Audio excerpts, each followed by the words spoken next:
اس اجمالی بیان میں لفظ ترک ہے، ترکے کی تعریف، لغوی معنی اس کا متروک، چھوڑا ہوا۔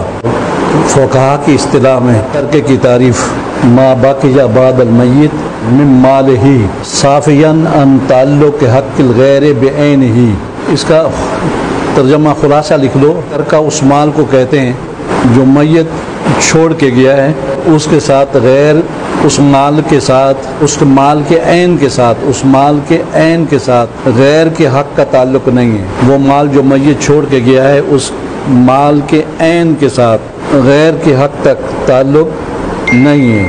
میں آپ کو سمجھاؤں کہ تفسیر تو بہت زیادہ ہوتی ہے۔ مرہون لکھ لیں، مرہون چیز جو رہن رکھی جاتی ہے کسی کے پاس، اب وہ میت ایسا تھا جس کے پاس رہن رکھی ہوئی چیز تھی، مرہون، مرہونہ کہہ دو، وہ ترکہ نہیں ہے، اس لیے کہ اس کے عین کے ساتھ رہن رکھنے والے کا حق کا تعلق ہے، وہ مال نہیں ہے، مطلب ایک وراثت میں تقسیم نہیں ہوگا، وہ تو اس کا ہے جس نے رہن رکھی تھی۔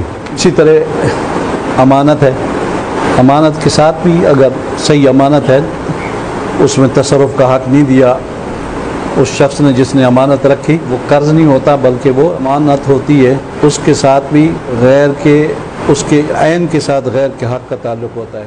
دین اور غیر ان کی بات آئے گی انشاءاللہ۔ اچھا، اس میں ترکے کے اندر جس کے حصے کیے جائیں گے، دیت بھی داخل ہے۔ یہ مسئلہ لوگ پوچھتے ہیں، قتل کی وجہ سے جو دیت واجب ہوتی ہے، کسی کا خطاً قتل کر دیا جائے، شریعت دیت واجب کرتی ہے 100 اونٹ، عورت کا 50 اونٹ یا اس کی قیمت، یہ تفصیل باب الدیات میں ہے۔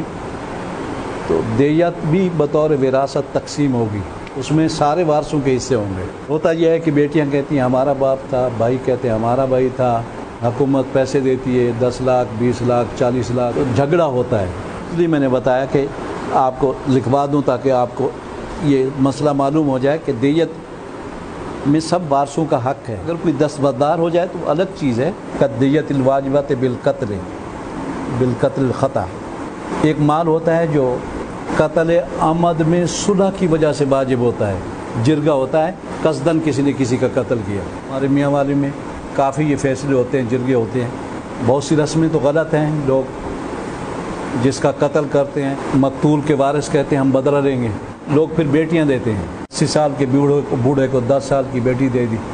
یہ کئی مسائل ہیں ہمارے میاں والی میں، بکرا پیڑھی پر یہ رہتے ہیں، تو اس قسم کے مسئلے میرے پاس آتے رہے، ظلم کرتے ہیں۔ اور کچھ لوگ مال دیتے ہیں، سلو کر لو، سے قتل ہو گیا، مقتول کے وارثوں کو کہتے ہیں آپ 10 لاکھ لے لیں، 20 لاکھ لے کے 40 لاکھ لے لیں، اس کو کہتے ہیں مال سلو، مسالت کا مال، قتل عمد سے، مسالت کا یا سلو کا مال قصداً قتل سے، قصداً قتل ہوتا ہے، ایک خطاً ہوتا ہے، ایک اس کی تعریف آ رہی ہے۔ اسی طرح قصاص میں بھی سلو ہوتا ہے کبھی کبھی، تو سب یہ وارثوں کا سب کا حصہ ہوگا۔ یہ محشر لکھ رہے ہیں کہ بعض لوگ کہتے ہیں جی یہ جو دیت ہے یہ تو موت کے بعد حاصل ہوگی، شخص مر گیا ہے اس کی دیت لی جا رہی ہے، وہ واجب ہوئی ہے اس مرنے والے کی موت کے بعد، یہ وراثت میں نہیں ہونی چاہیے۔ یہ کہتے ہیں نہیں، حکماً یہ مال ہے، اس کی بھی تقسیم ہوگی۔